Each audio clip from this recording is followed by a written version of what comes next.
Le mémorial des saints du Cheikh Fariduddin Attar radiyallahu anhu, sentence de Ja'far Sadiq alayhi salam.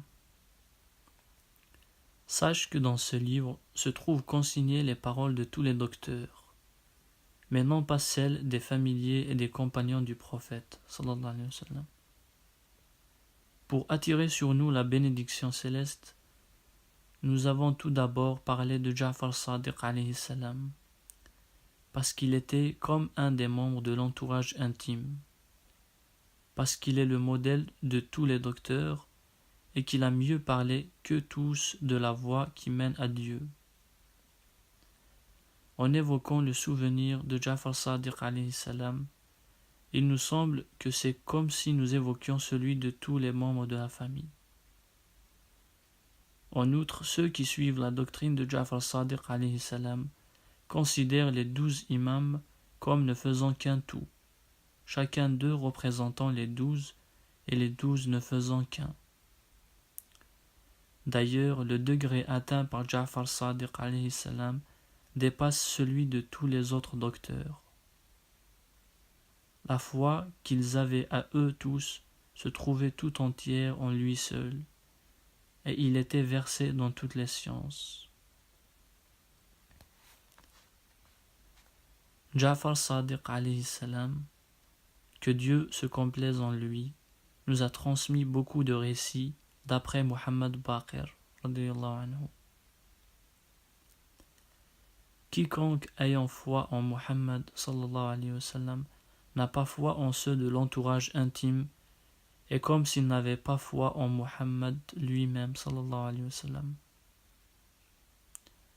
Imam Shafi'i radiyallahu anhu aimait tellement ceux de l'entourage intime que tout le monde le traitait d'hérétique. Il avait coutume de dire: si l'on traite d'hérétique ceux qui aiment l'entourage intime, que tous les hommes et les génies me soient témoins que je suis un hérétique. Muhammad sallallahu alayhi wa sallam est le roi de ce bas monde et de l'autre monde. Or, quiconque aime le roi et le connaît doit connaître, chacun en son rang, le fils et les serviteurs du roi.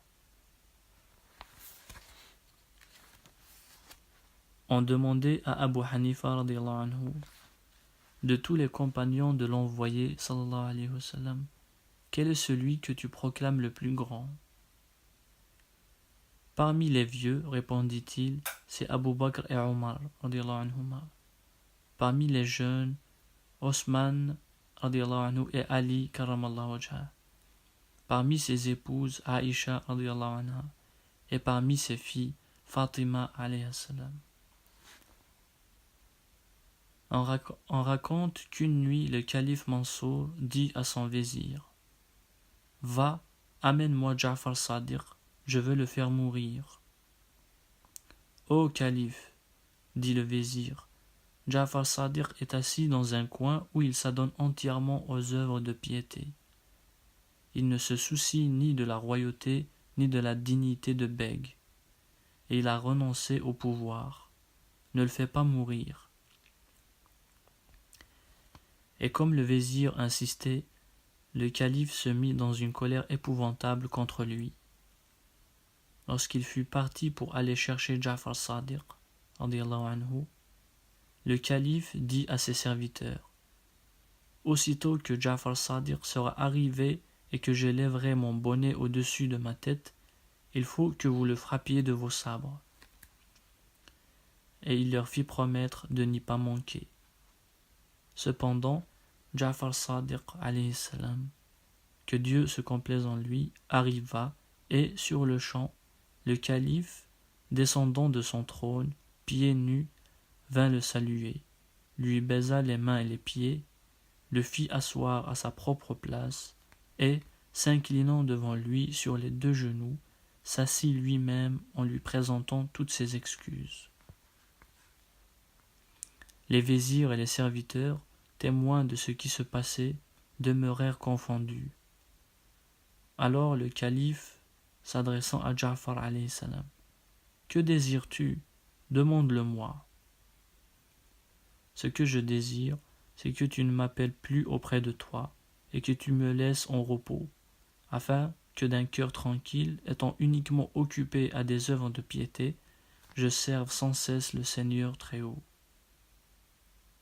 Le calife, l'ayant congédié, lorsqu'il fut parti, un tremblement s'empara du prince, qui tomba à la renverse sans connaissance, et demeura ainsi jusqu'à ce que 3 des 5 prières canoniques fussent accomplies. Une fois que le calife eut repris ses sens, on lui demanda « Que vous est-il donc arrivé ?» Lorsque Ja'far Sadiq s'est présenté ici, répondit-il, j'ai vu venir avec lui un dragon si grand que sa lèvre inférieure reposait à terre, tandis que sa lèvre supérieure était placée sur cette coupole. Et le dragon m'a dit, si tu fais de la peine à Ja'far Sadiq, je ne manquerai pas de t'avaler avec cette coupole. Et c'est ainsi que, frappé d'épouvante à la vue de ce dragon, je suis tombé sans connaissance. On raconte qu'un jour, Cheikh Daoud Taï, étant venu trouver Ja'far Sadiq alayhi salam, lui dit « Fils du prophète, conseille-moi et donne-moi de bons avis, car mon cœur est rempli de ténèbres. »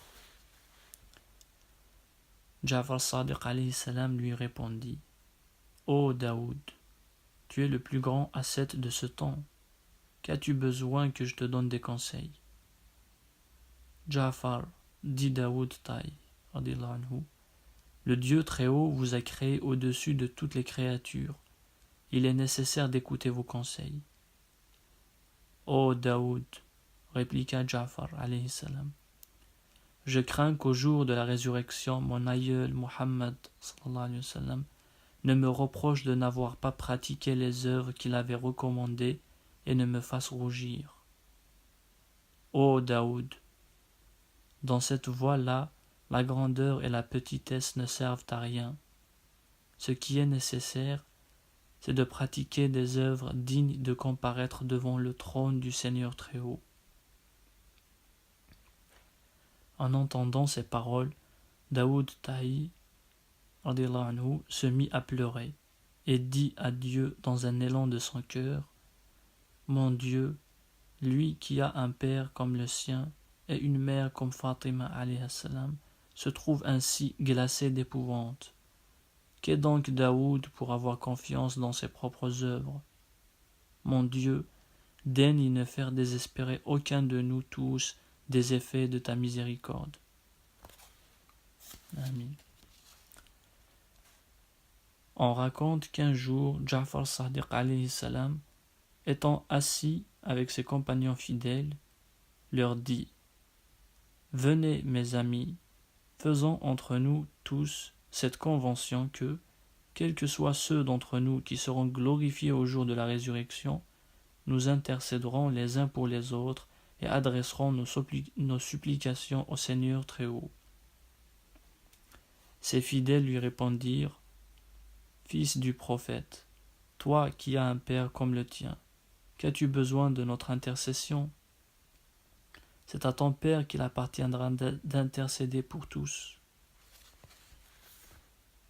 Moi, dit Ja'far Sadiq alayhi salam, rougissant, avec toutes ces mauvaises actions que j'ai commises, je n'oserais même pas, au jour de la résurrection, regarder le visage de Muhammad sallallahu alayhi wa sallam, mon père, et de Fatima, ma mère alayhi salam.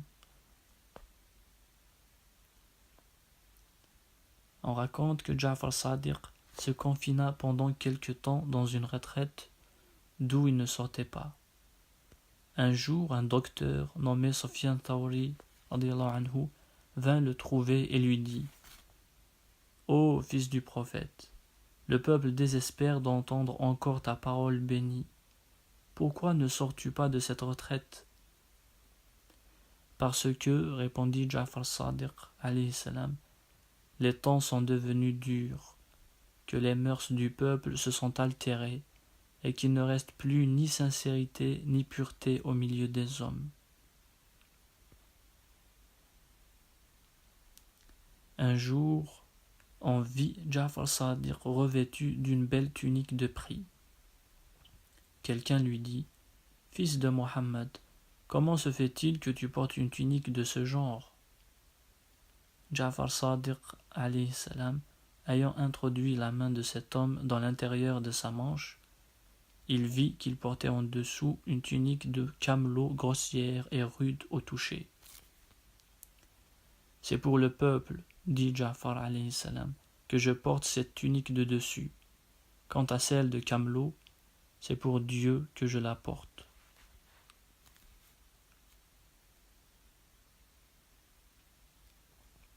On raconte que quelques dissidents dirent à Ja'far Sadiq alayhi salam: Tu possèdes toute espèce de qualité éminente.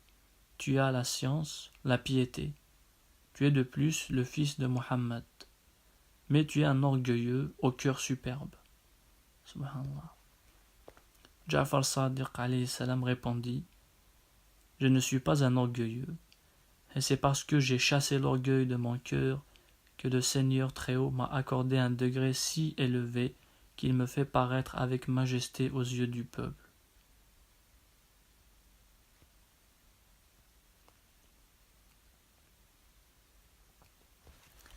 Un jour, Ja'far Sadiq alayhi salam demanda à Abu Hanifa anhu, quel est l'homme raisonnable? Celui-là, répondit-il, qui sait distinguer le bien du mal. Mais, dit Ja'far Sadiq alayhi salam, les animaux, eux aussi, en savent faire autant. Quel est donc l'homme raisonnable? Reprit Abu Hanifa anhu. C'est celui qui, de deux choses bonnes, sait reconnaître la meilleure et est capable de discerner le pire d'entre deux maux.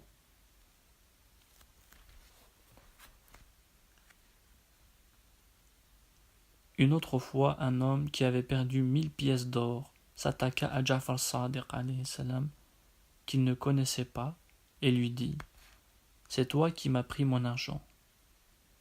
Ja'far Sadiq alayhi salam lui donna 1000 pièces d'or. À peine rentré chez lui, cet homme retrouva la somme qu'il avait perdue. Comme il rapportait l'argent qu'il avait reçu afin de le restituer à Ja'far Sadiq alayhi salam, celui-ci refusa de le recevoir en disant: Nous ne reprenons pas ce que nous avons donné.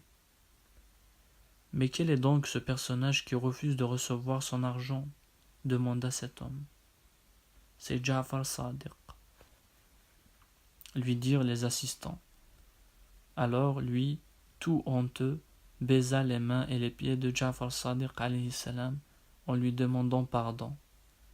Mais Ja'far alayhi salam ne voulut jamais reprendre son argent.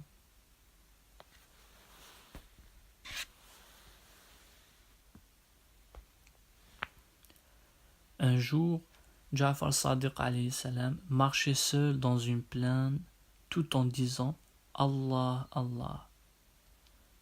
Un pauvre étudiant suivait Ja'far Sadiq alayhi salam en disant lui aussi Allah, Allah. Au bout d'un certain temps, Ja'far Sadiq alayhi salam dit: Mon Dieu, je n'ai pas de tunique. Mon Dieu, je n'ai pas de manteau. À peine avait-il parlé que, dans un paquet, descendit du ciel un habillement complet dont il se revêtit. Le derviche s'écria: Nous étions associés dans la prière.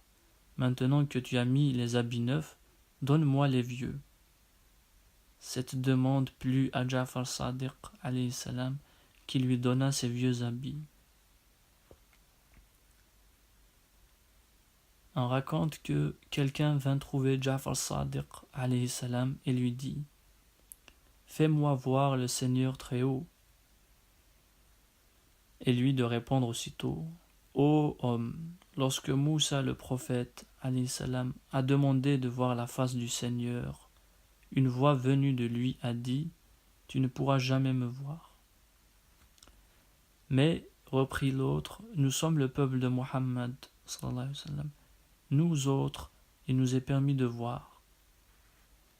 Liez cet homme et jetez-le dans le fleuve, demanda Ja'far Sadiq alayhi salam. Aussitôt, on l'attacha et on le jeta à l'eau. Il y plongea une fois et reparut à la surface en criant « Ô fils de Mohammed, viens à mon secours !» Et il s'enfonça une seconde fois sous l'eau. Quand il remonta, d'après l'ordre de Ja'far Sadiq alayhi salam, on le laissa crier sans que personne lui tendît la main. Alors, n'espérant plus rien des assistants, il dit « Mon Dieu, fais-moi miséricorde et viens à mon secours. » Cette fois, Ja'far Sadiq alayhi salam commanda qu'on le retirât de l'eau. Au bout de quelques instants, quand il fut revenu à lui, Ja'far Sadiq alayhi salam lui demanda « Eh bien, as-tu vu le Seigneur Très-Haut » ? J'avais beau vous appeler, répondit-il, je ne voyais venir aucun secours. Lorsque, n'attendant plus rien de vous, j'ai mis mon espoir dans le Seigneur Très-Haut, une porte s'est ouverte dans mon cœur. Et quand j'ai regardé par cette porte, j'ai trouvé tout ce que je désirais. Maintenant donc, dit Ja'far Sadiq alayhi salam, laisse là tout le reste et n'abandonne jamais cette porte.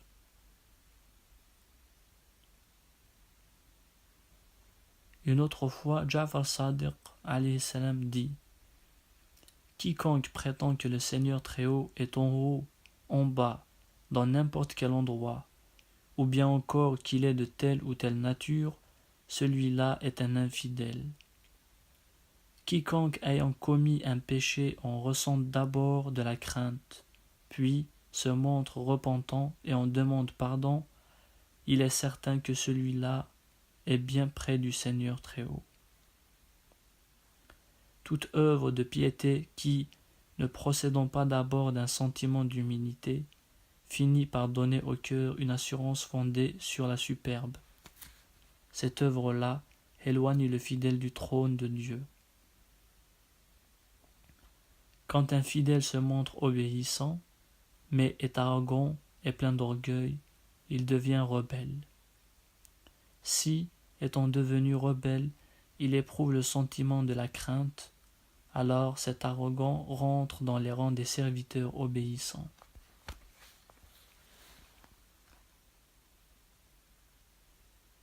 On demandait à Ja'far Sadiq si un pauvre qui supporte patiemment la pauvreté valait mieux qu'un riche qui se montre reconnaissant.